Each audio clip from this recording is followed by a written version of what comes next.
Hey guys, this is Josh. I wanted to post a video for our Week 9 discussion, Service to Others. Now, before we get started, I want to be a little bit transparent with you. This is not my office. I've snuck into my senior pastor's office because, well, he's got more books than I do. And everyone knows when you put a lot of books in your background, you automatically look smarter. And I need all the help I can get. Subliminal messaging at its finest. Now, this week we were supposed to do 6 acts of kindness to others. I want to quickly run through those, talk about the reactions, talk about things that God pointed out in me, some of the struggles I dealt with, and just some things that hit me in my spirit this week. So the first thing that I did was I prayed for a taxi cab driver. I was actually leaving from in Indiana. I was up at the Wesleyan Church World headquarters, and we were leaving early in the morning, about 3:45, and I had a taxi come and pick me up. Well, it was about a 45-minute drive to the airport, and on the way, I just felt like I was supposed to ask the taxi cab driver how she was doing. And to be honest with you, the first thing that went through my mind is, it's 3:45 in the morning, I haven't had any coffee, and I don't know whether I care that much at this point. I just want coffee. But I knew that God prompted me to do it. So I asked her how she was doing, and then all of a sudden she just started sharing her heart and asking me questions. And God just showed up. And at the end, I felt like I was supposed to pray for her. And I did. We stopped right there in the parking lot. It was like 4:30 in the morning by the time we got to the airport, and just stopped and prayed for her and some of the things. And I believe she's a believer. She was just struggling with a few issues, and her reaction is that she was very thankful that I would stop and take the time to do that. And she actually turned around and prayed for me as well, which was a pretty cool reaction. The second thing is that, well, there's no easy way to say this, but I walked a drunk guy back to his apartment.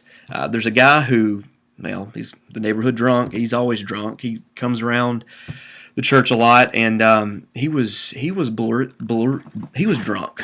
Okay, let's just put it that way.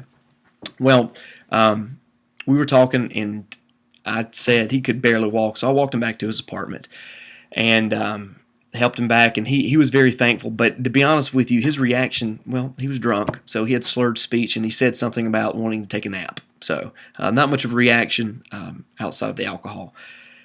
The third thing is that I left a $20 tip for a waitress. There was a waitress. We went out to eat. I was having lunch with somebody, and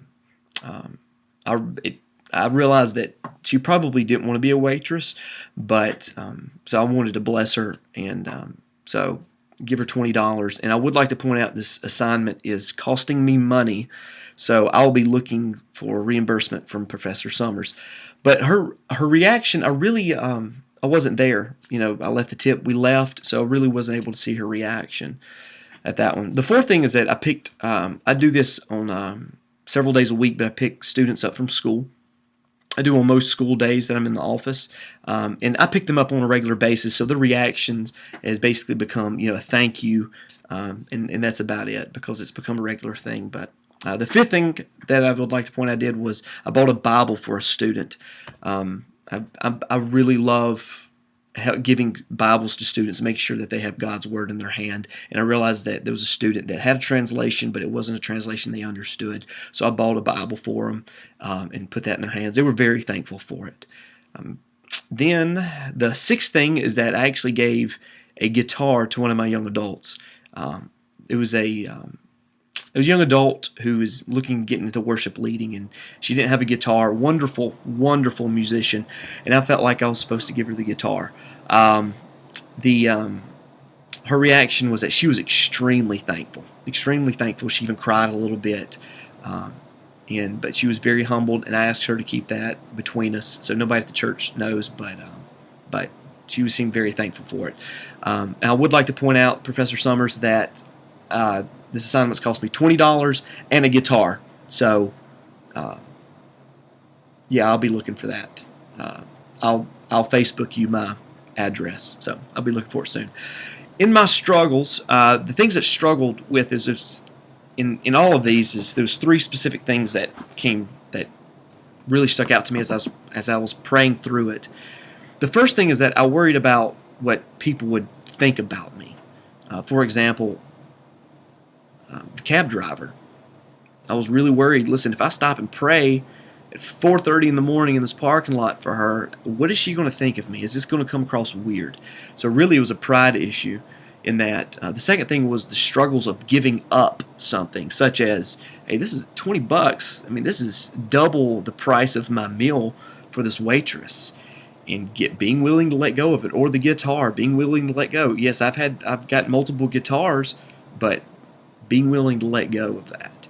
The third thing is wanting recognition for what I've done. I was kind of upset that I wasn't able to see the waitress's reaction because I wanted her to see that I gave it to her. I wanted recognition. And praying through these three struggles, I realized they all have the same root. They have the same problem. It's that it was about me. It wasn't about them. It wasn't even about Jesus. It was about me. And this was convicting and really challenged me to look at the motives behind my good deeds that I do. When I was praying through this, I had two verses that came to mind. The first one was John 1:38. There was some disciples that were following Jesus, and Jesus turns around and asks them, "What are you seeking?" Jesus questioned their motives. And Jesus in some way was showing us that it isn't good enough to simply follow him. We must do it with the right motive. The second verse that came to my mind was James 4:3. James tells us that sometimes our prayers go unanswered because they were prayed with the wrong motive. And God reminded me this week that it's not enough to do good things. It's not enough to perform religious acts. It's not even good enough to obey him. It has to be done with a pure heart, and a heart that wants to give him glory and to love others and to love him. And our motives matter. So this week, God really tested my motives, and my prayer is that God would help me continually crucify my flesh, surrender my ego, and fully realize that it's not about me.